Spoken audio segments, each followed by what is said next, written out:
Welcome, everyone. I am Elizabeth Goldstein, the president of the Municipal Art Society. Thank you so much for joining us for this virtual conversation celebrating our 2022 MASterworks honoree for Best New Urban Amenity, Fountain of the Fair's Mist Garden. Before we begin, I'd like to direct your attention to the chat where the MAS staff has put some helpful hints about today's session, including information about closed captioning for today's program. If you need any assistance during the program, please feel free to message MAS using the chat function, and one of our key support staff will be back to you and help you out. Throughout the event, please use the Q&A function to ask questions of our panelists. I will be integrating some of those questions into our discussion, and then we'll be turning to those questions towards the end of the program. And now I'm super thrilled to introduce today's speakers.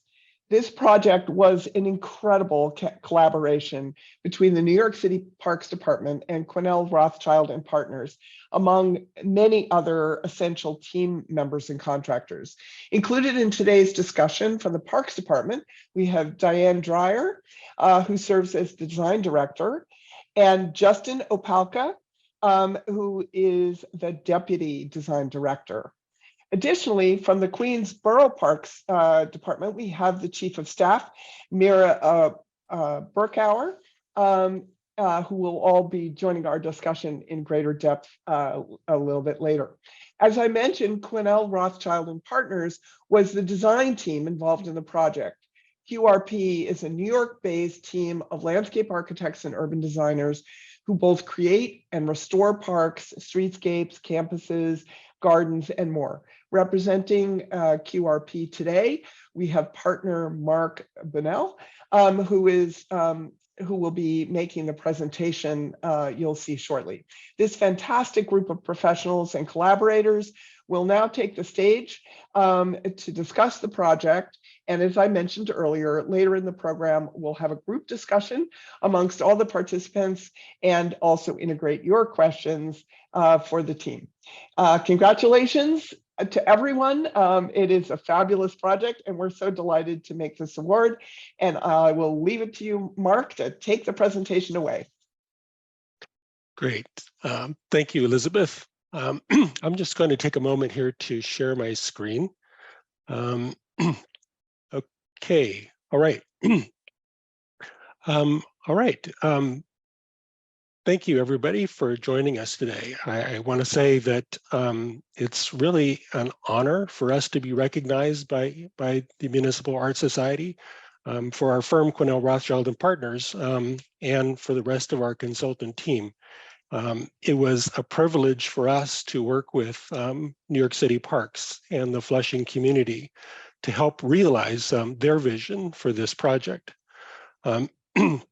And this is the list of the people who were the sort of key individuals working on the project.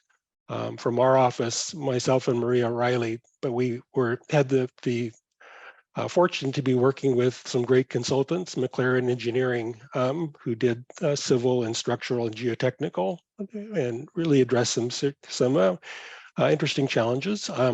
Also, Wessler Cohen Associates, mechanical and electrical engineers, and then Delta Fountains. And we had worked with all of these on previous projects, and it was great to work with them all again. We were also fortunate to have a very good general contractor, AAH Construction, who were extremely conscientious. But the team from Parks actually had a lot longer involvement that far preceded our involvement, especially Diane Dreyer and Mira Burkauer. Mira is now the Director of Planning and Project Management for Queens Parks, but she really was the person who did the original research for this project and did a lot of the community outreach. And so we're fortunate to have her today, and she's going to be talking now about both of those things. Mira? Okay, thanks, Mark, and good morning, everyone. So since the basis of the project is adaptive reuse, it's important to understand the history of the site and the fountains. So Fountain of the Fairs is located in Flushing Meadows Corona Park, which is in the center of Queens. It's the former site of the 1939 and 1964 World's Fairs. Before 1900, the area was a tidal wetland. At that time, wetlands were not seen as important resources. So it was leased to the Brooklyn Ash Removal Company, which dumped ash from thousands of homes into the marshland. This is why in The Great Gatsby, it was called the Valley of Ashes. Okay, next slide. In the 1930s, the land was chosen as the site of the 1939 World's Fair. Gilmar Clark was the designer and created a site plan in the Beaux-Arts style with a radial concentric plan organized around a central spine. Next slide. A line of fountains made up that spine and connected the Trilon and Perisphere to the Lagoon of Nations. Next. In the 1960s, Robert Moses proposed a second fair at the same site. They used the Beaux-Arts plan of the 1939 fair with the Unisphere as the focal point. After the fair, it was difficult and expensive to maintain and run the fountains, so they mostly sat empty. Next slide. Around 2014, a few developments were proposed in the area in and around Flushing Meadows Corona Park, including the Willets Point development and the UST expansion. These projects brought attention to the park, and in response, the Bloomberg administration allocated capital funding to Flushing Meadows Corona Park. At the same time, there was renewed interest in the history of the park and the World's Fairs, because we were celebrating the 50th and 75th anniversaries in 2014. During the World's Fair celebration that we organized and hosted, the community was using the Fountain of the Fairs as a gathering space, as you can see in this picture. It was within this context that we started outreach to see if the community would be interested in putting capital investments into this area, and if so, how it would look. Next slide.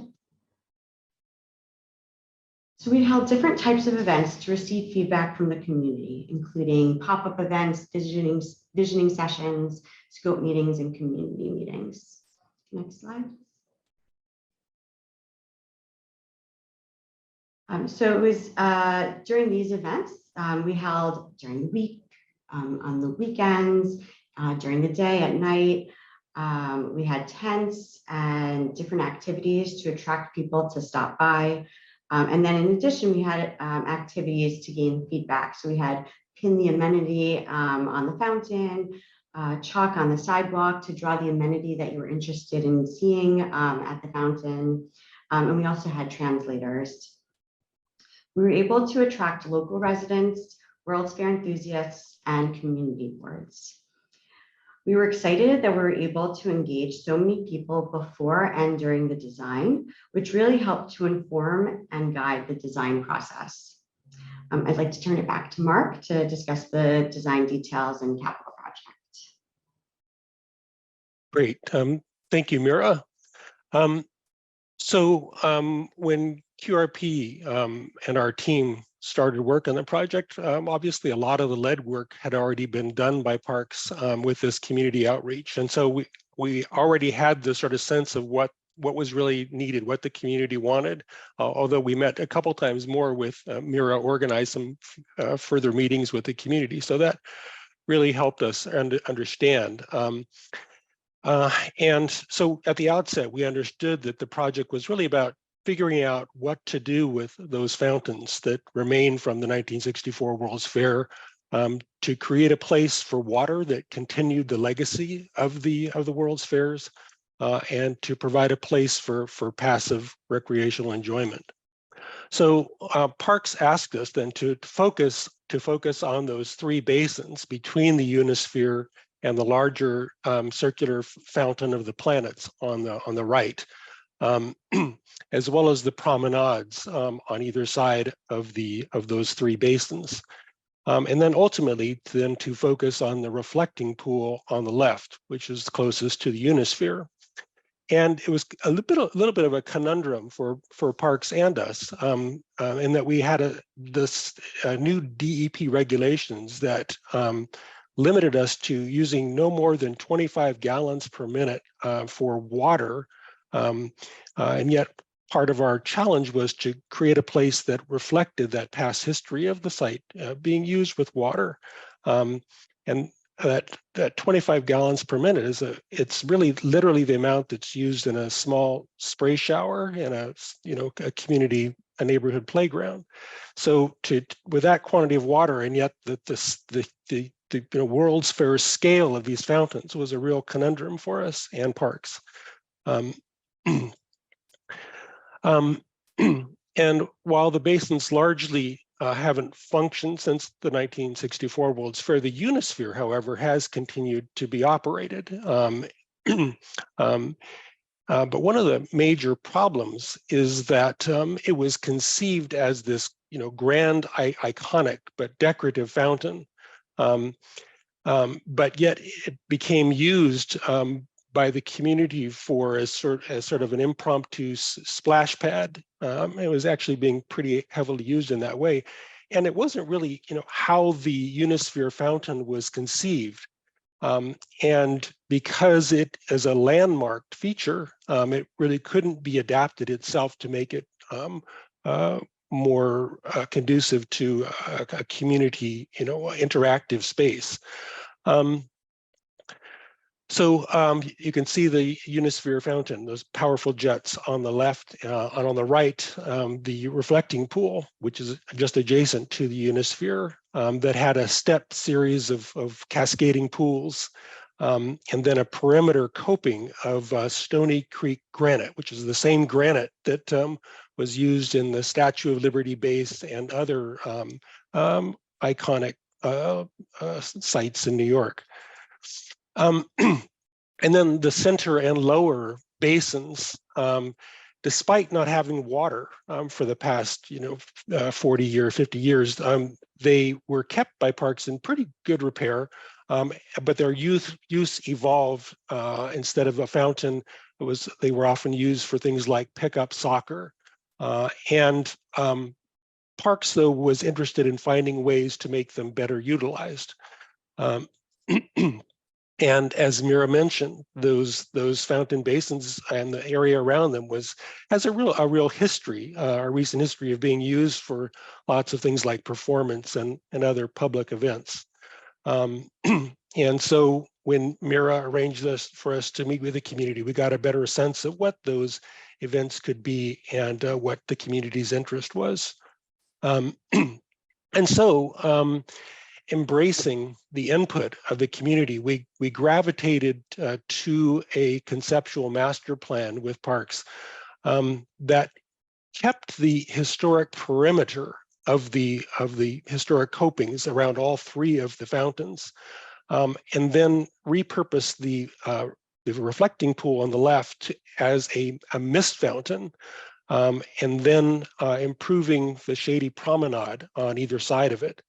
And then in the center fountain, transforming that into a terraced amphitheater that could house performances and things like that. And then on the right, the large fountain becoming an interactive, an intensive splash environment for water play on the right. So that was the master plan.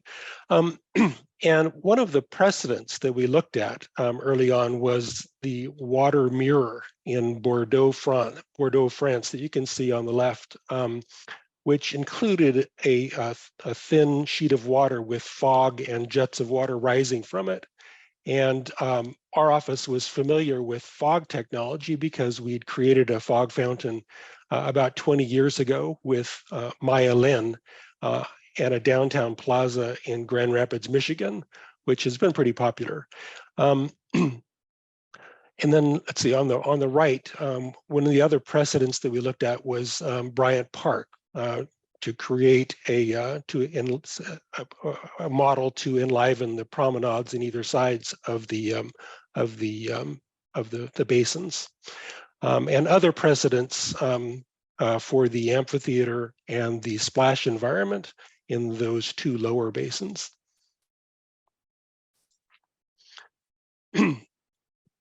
For the performance space and the interactive water play.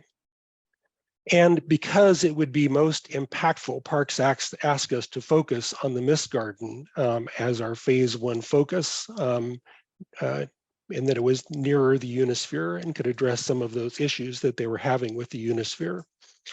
And so working with Parks, we came up with this concept of keeping the historic copings on either side of the reflecting pool, but raising up the middle of it to become a plaza, and then creating accessible connections, ramped connections from the sides to the reflecting pool. And then at the end nearest the Unisphere, where the previous fountain sort of stuck up above the paving, you can see the coping here, and this is the original grade. We regraded the paving to make the fountain universally accessible so that people could just walk right onto the surface of the plaza when they came from the Unisphere. And then on the east end, we added some broad steps that echoed the Stony Creek granite with 2 additional steps that created sort of a place for informal gathering and seating. And so in one of the subsequent renderings, the idea was to return to turn the reflecting pool into this accessible multi-use space that could also function as a mist garden with an Art Deco inspired paving pattern. The border of the paving has this Art Deco pattern, and then the weirs that had previously existed were echoed with a sort of fading pattern. And then lots of options for seating along the perimeter of the plaza. And just some of the examples where we found inspiration that Parks pointed out to us. And then we also found, we were interested in particular this, the artist Jean Dunand, an Art Deco artist who had actually exhibited in the 1939 World's Fair with these beautiful lacquerware with these fading patterns. So that combined with the other Art Deco motifs that we'd found around New York City, combined that into a paving pattern that borrowed from the 1939 World's Fair character and history. And then with this sort of paving on the border, and then with this paving, this fading paving pattern that coincided with the locations of the weirs. And some of the early renderings, we had this idea of mist in the plaza that rolling down like waves. And we'd worked with Delta Fountains on various projects, and we invited them to consult with us on this one. And this idea of using fog really resonated with everybody, that fog, as you may know, is kind of different from mist. It's a much smaller particle size, and it uses a very small quantity of water, literally the whole plaza, around 15 gallons per minute at full pressure, and typically much less than that. So it allowed us to create a fountain experience that engaged the scale of the space and yet used an infinitesimal small quantity of water. And to create fog, though, requires putting water under very high pressure. So we developed this mechanical system with Delta Fountains with a series of pumps to power the various zones of the fountain. And those pumps were housed in this, this enclosure that we designed. And the system is actually relatively simple compared to most fountains. Because fog, with a small quantity of fog, the fog just dissipates. And so it doesn't require recirculation or serious filtration, which drastically simplifies the mechanics.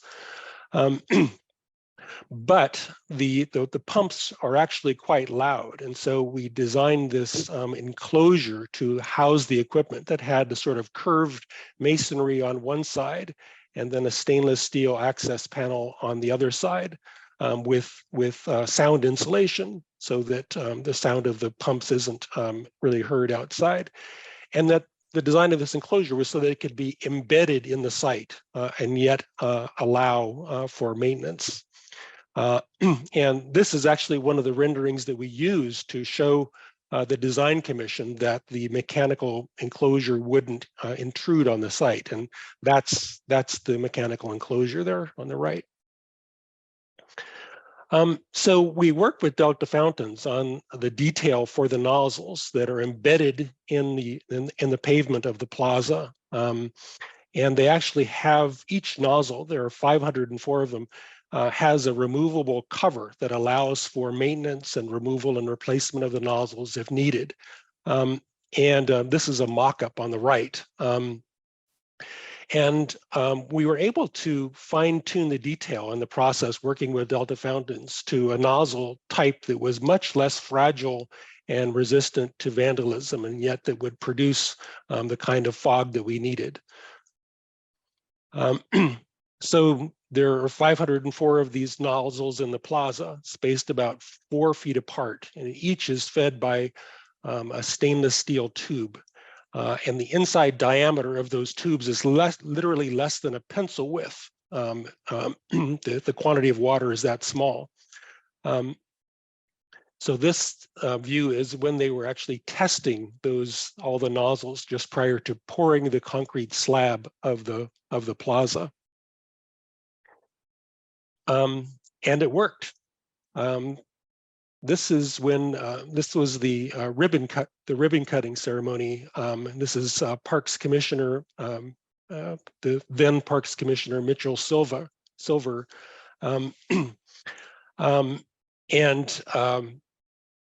Interestingly, the ribbon cutting happened in the middle of COVID, so it could be, we could operate it, and yet it couldn't be open to the public at that time, which was kind of frustrating. But we were very happy to see that it actually worked. And this is actually Commissioner Silver's statement at the opening ceremony, mentioning that about the World's Fair history and the idea of the site serving as a symbol for Queens. But when it finally was open to the public and a soft opening in July 2021, we were amazed by how immediately people began to visit it.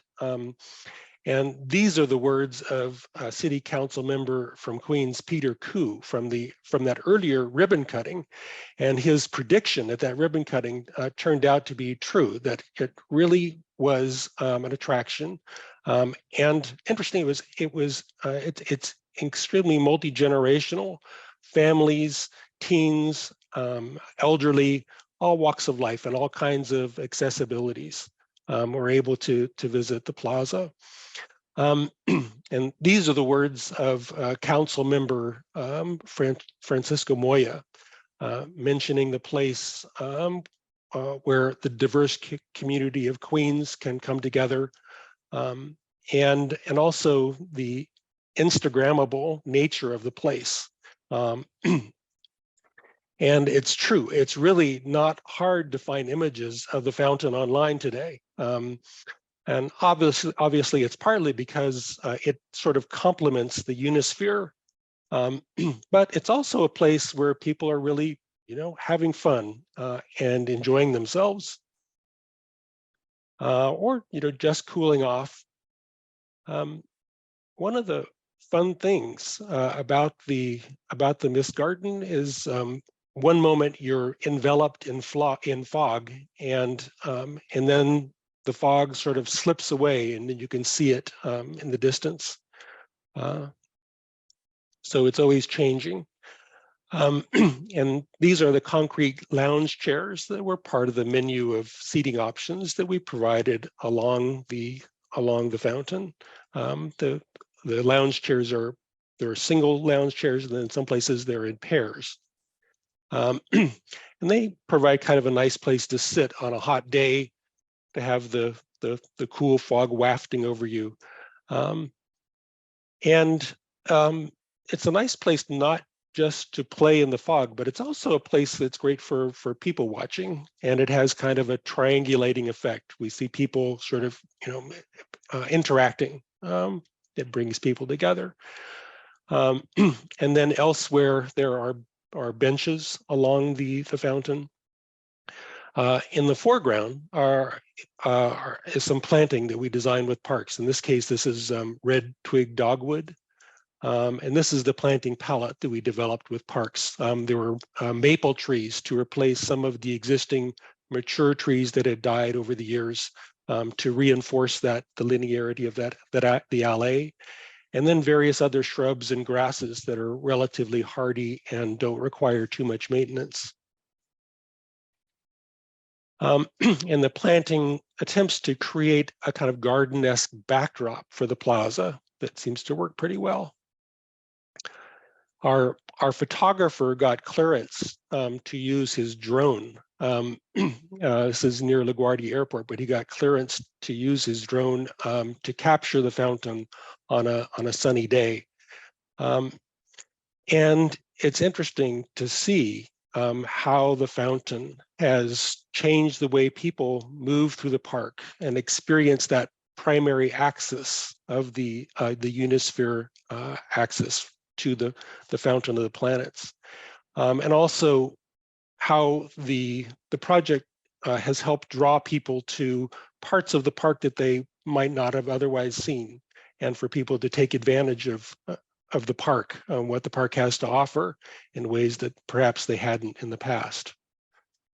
And this is on a typical summer day. It's interesting in this aerial view, you can count literally almost 100 people in this image, either in the fountain or sitting along it, either in the lounge chairs or the benches or standing. All right, so with that, I'm going to turn it over to Elizabeth, who will lead us in a discussion. Well, thank you, Mark and Mara, for this wonderful presentation. It seems like an extraordinary project, and one can understand why our jury was so moved by it. I would like to start, actually, and maybe this is a question for the Parks Department, about this reuse of the historic park elements. Obviously, this is a very storied history of the two World's Fairs. This is a very creative use of an existing aspect of the park that had largely been left. I'm curious about how you thought about, and perhaps are thinking about, other historic elements of the World's Fair history and how to integrate it into the park's uses today. Diane, can I start with you? Sure. I didn't know if Mira wanted to start. Oh, either one. Well, I mean, it's such a great idea to finally think about older elements in a new way. And this was one way that Mira went ahead and really talked it up with the community and worked out with the community on what would be an element that they want to have here. I mean, from our design point of view, we were very interested in maintaining the historic and the legacy of both the 39 and the 64 World's Fair design elements, and QRP did capture all that with the paving patterns and the benches, and then also with the fact that we still have water here. One of the other important things was that why we asked QRP to work on this section first is that we wanted to draw people away from the water in the globe, because it is a potential for danger there. And this seems, it really has worked. People are coming here and walking through this section and enjoying the fountains of the globe, as opposed to experiencing them in the wrong way, let's say. But adaptive reuse is the way to go now. It really is. And we're looking forward to doing the rest of the other sections of this long alley, maintaining the history of Flushing Meadow Park. Yeah, and if I just might add, there's in general in Flushing Meadows Corner Park, there's always a balance because it is a historical site, but obviously people want to use the park today, and sometimes that might not jive with how the park is currently laid out. So there is this delicate balance where we know the history is very important and trying to figure out how to use that. So for example, a few years prior to this, we also have the Astral Fountain, which is also part of this, the plan along the axis of the Unisphere near the New York State Pavilion, which in this picture is to your left.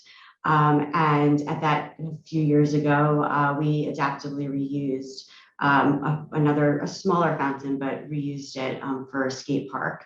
And again, kept the coping and a similar, and it was a much smaller scale, but the idea is to take the historic, to celebrate the history of the park, but at the same time also trying to create uses or answer and help uses that people like how they want to use the park. Yes, park uses have clearly evolved since 1939, and I think obviously the World's Fairs were not really parks in the sense that we mean them in terms of uses. So, thank you both of you for that answer. But you've tempted me, and one of our audience members sort of had the same question. I'm curious if you could talk about the other phases of this alley and the other fountains, and in particular, our audience member was interested in whether there's any chance that the Fountain of the Planets might be renovated someday. Yes, and yes. And we do have a master plan for here, which was done by QRP. And we're looking forward to it happening when, of course, when we can get more funding for it. That's what it's all coming down to. People do know that it's important. You know, the people who do give funding know this all is important. So I'm sure that the community has got other people's ears, and hopefully we will see this very soon. And Fountain of the Planets just, and the audience member might know this, but is part of the Flushing Creek system. So there's, again, there are layers on how we can use and reuse features. So that's something that would have to be taken into account, you know, later on. But yes, we are hoping that we can do move along in the phases of the Fountain of the Fairs. Well, that brings me to another question that was on my mind, which is, as we adapt a park, especially a historic one like this, thinking about climate change and how that influenced both the design for this and the way you're conceptualizing this. I was struck again in your early comments, Mark, or Mira, about the fact that this actually was a whole riparian system that's been significantly altered over time. So I'm just curious how you're taking into account that natural system, which I'm sure occasionally reasserts itself, in thinking about both the design for this particular aspect of the renovation of this entire corridor, but then ultimately the park more broadly. Yeah, well, I can speak to that a little bit. Parks is currently, Parks is very aware, from what I can see, of the issues of climate change and how they impact this park. They're working on the tide bridge now that will try to control the flooding of the park that occurs at high tide. The project, I think Parks was very conscious about where we would be able to locate mechanical equipment for this fountain. Especially, we would locate it in an area that would be less susceptible to flooding. And I think the project, the fact that the plaza provides cooling is something that, and in some ways, you can say is relevant to climate change. That with days becoming hotter there is more need for people to find places to cool off in the summer months. So in that way, that it does address climate change. And in addition, also the materials used, it's not asphalt, it's soft, it's, concrete, it has a cooling feature within itself. The benches are made out of concrete. You can sit down and it's not hot, and all of the elements too. And I'm also interested, maybe Mark, you can talk a little bit more about the integration of some of the elements that you needed into the design. You mentioned the control house for the spray system itself and how it needed to be tucked away. Were there other aspects of the project like that were a challenge in terms of making them invisible to the public, but making the design itself functional? Well, yeah, there were just raising the plaza of the fountain was a little bit of a technical challenge, and we had the structural engineers from McLaren who figured out a way to do that. That actually, even though we've raised the plaza, we've actually not damaged the basin, so that in the future, if for some reason people want to readapt it to a fountain, or that none of that has been destroyed, although the weirs themselves have been stockpiled. So there was a means to elevate the plaza with a series of walls, and then gravel fill that had to be calculated so that the weight wouldn't exceed the capacity of the piers that support the basin.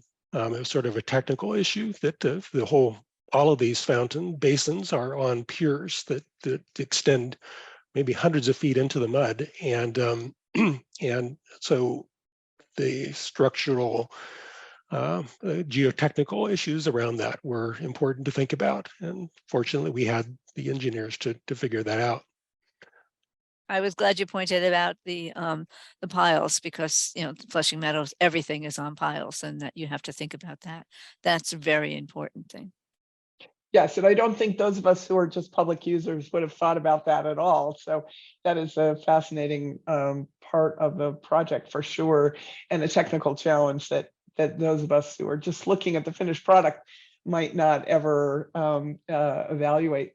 One of our viewers has asked a question about the fountain seasonality and when it will normally be available, and as climate change makes our falls longer and warmer, and our springs also spreading into our winters. I'm just curious about that seasonality and how the normal turning off of fountains will affect the use of the mist carton.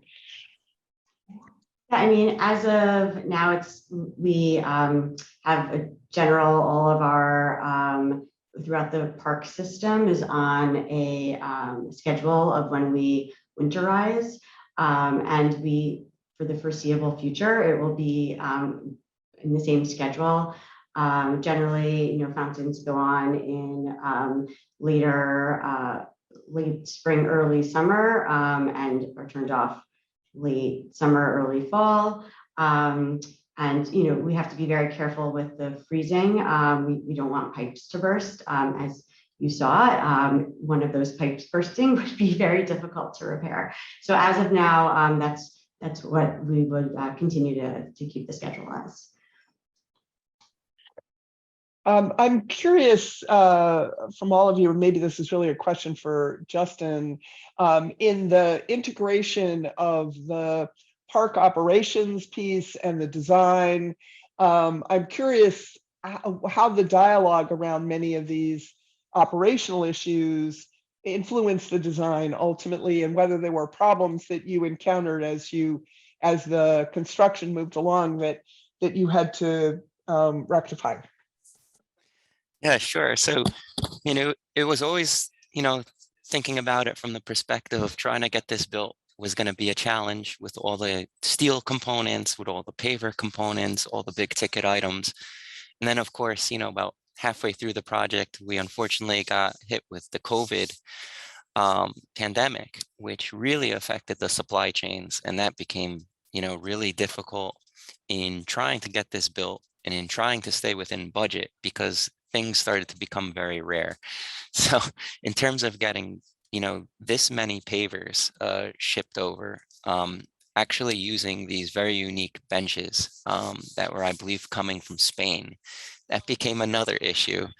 And then, of course, the enclosure is all stainless steel.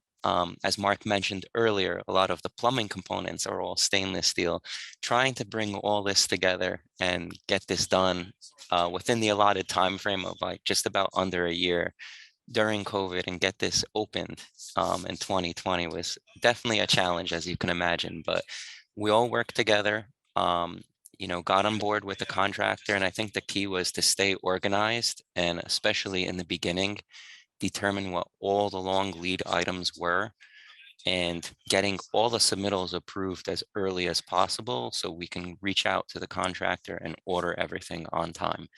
And I just think it's funny bringing this all together that originally the contractor was even like, wow, so we're actually going to take what was once 5 separate pools falling all together, and now we're going to build one filled solid surface. I mean, even he was taken aback and thought this was really, a step away from ingenious, that instead of having something that you can just look at from the side, it actually becomes the experience that you can actually walk through it and feel it. And the amount of people that it can absorb is just amazing. And just touching on one of the last questions, I also think in terms of seasonality, it's pretty unique that even when the fountains are shut down in the fall, you still get people that actually are interested in just walking through as a plaza. You can hold, like, say, farmers markets, things like that in the early spring. So it's actually quite interesting as an entertaining space, even for just kids on bicycles, and as an open area plaza. It's very unique, and I'm just glad that we managed to accomplish and to get it done on time. That's an amazing illumination of the challenges of building during COVID. I mean, yeah, clearly you were not alone, but it didn't occur to me that you would be facing those challenges as well. But of course, it makes perfect sense. So thank you for sharing that. So I'm interested for all of you, whether they were things that really surprised you about the project, how the public's embraced it. Are there things that you didn't design in that people are taking advantage of in a new way? I'm just curious how the public has sort of accepted this lovely gift back to them. Yeah, I mean, there's a lot of positive feedback that we've received. Love. And yeah, I think one of the surprising and design features that the community was very excited about, because while they wanted to use it, again, the history was very important, and the design pattern, especially incorporating the 30s motif into it, was something that had been requested somehow to incorporate the 30s, and it was a very unique and fun way to do that. So I think the community was a little surprised, like in a good way, like, oh, look at that, like you see both the 39, 64. So that was something that that we've heard. I can say that I was surprised on how comfortable those lounge benches are. I really am. I mean, we go out there at lunchtime, and I was very surprised sitting there being very comfortable. It's fun to go out there and see. Also, often you see groups out there with photo ops doing group scenes with the Unisphere in the background. It's really fun. Yeah, I'm curious whether you could talk a little bit more, perhaps Diane, about the relationship of the Unisphere. You've mentioned in passing this question about really wanting people to interact with this fountain as opposed to the water features around the bottom of the fountain. And has that been effective? Has this really drawn people away and away from the sort of, it always looked dangerous to me just as a observer of it. Mhm. I definitely think it has. I mean, it gives other people a place to go and to actually interact safely. And it's very long and very big. So you're entertained as you go through it because it has that rolling feel that Marx talks about. You're all of a sudden engulfed in the fog, and then you'll walk 20 feet further, and then you're not, and then all of a sudden you are again. It's very interesting, right? A lot of fun to be there. I highly recommend everybody going and checking it out. Yeah, and I think Mark, kudos to you and your team and your fountain experts, because I do think that feature of the constant change that Diane is referring to will make it infinitely fascinating. I remember seeing Millennium Park for the first time in Chicago, and they also have an interactive fountain, and the kids are just infinitely charmed by the fact that it changes all the time, and they're trying to anticipate it, and they're interacting with it. And I suspect this has exactly the same draw and quality. It will never get boring. I'm curious whether there are other aspects. You talked a little bit about the landscaping, Mark, and the kinds of choices that you made there. And we just recently, another one of our award winners this round for MASterworks was Little Island. And because of the funding there, they've been able to do a very broad planting palette. But this park, though it certainly has some private support, it largely relies on public dollars. So I was just curious if you could talk about the opportunities and constraints that had on the planting palette here a little bit. Yeah, well, I think it's a planting palette that we worked very closely with Parks on, because Parks, understands what can be maintained here. There's pretty good maintenance in this park, but like all parks, it's hard. It's a challenge, and so we couldn't do, a Gertrude Jaco perennial border or something like that. It had to be something that would be relatively low maintenance. But it changes, and it has seasonality to it. The red twig dogwood, even in the winter, is beautiful, and it seems that we chose a palette that was appropriate. It all seems to be growing pretty healthy, and variety of textures and colors. It's just, at one point we had thought about planting just simply meadows on either side, and but talking that through with Parks, we realized that wasn't something that really could be maintained in a way that would be attractive. So this is what we came up with. I think was something that works from a lot of different points of view, from just its visual attraction to its seasonality to its maintainability.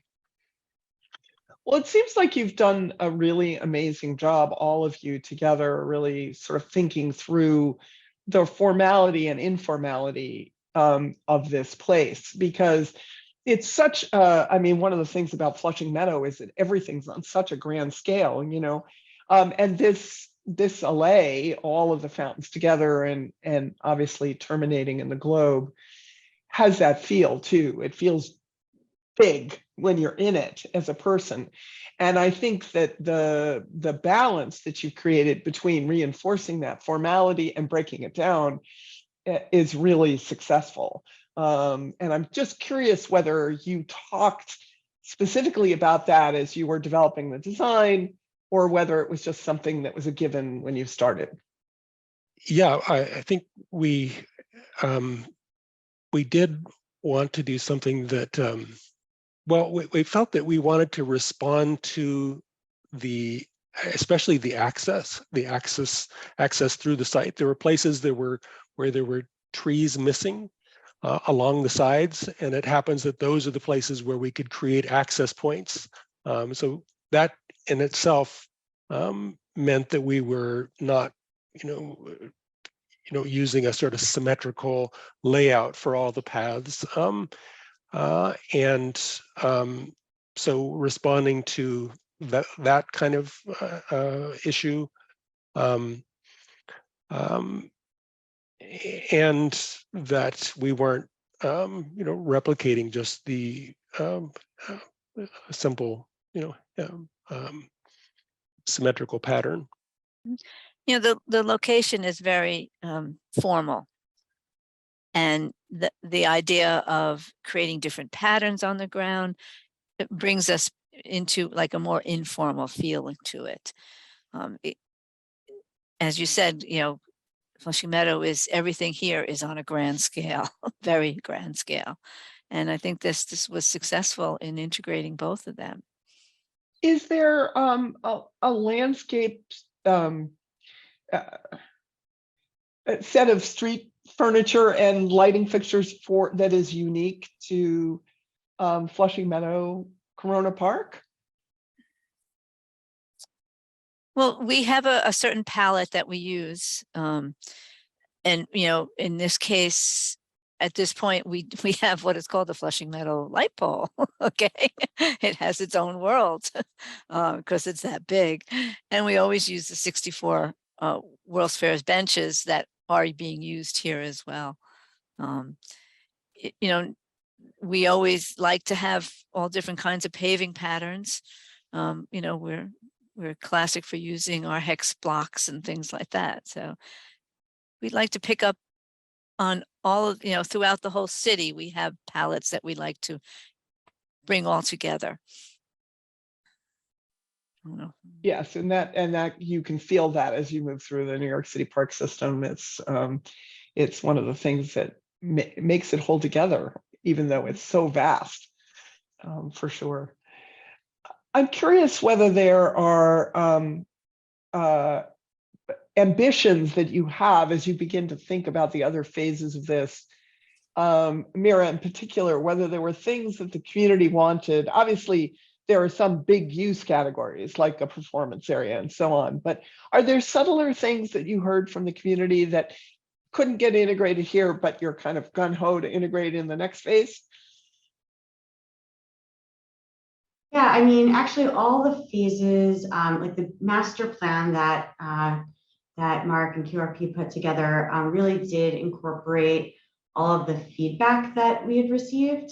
So, for example, the center fountain, hopefully would become a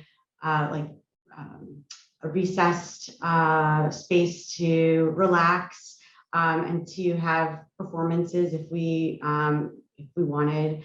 And the whole idea is that for all of the phases, that the fountains, that the space could be used for multiple purposes and differently in different seasons. So I think that's the overall goal. And again, trying to incorporate the original feedback, and obviously as we move forward, we would continue to do more community outreach because things change. But that's the idea, is that we have to be sort of flexible and understand and figure out what would work today, and use that as we move forward. Clearly, there's been a lot of thought given to this question of water quantity use here that obviously was very carefully thought through. But I'm curious whether there are other sustainability features of the project that you might want to highlight.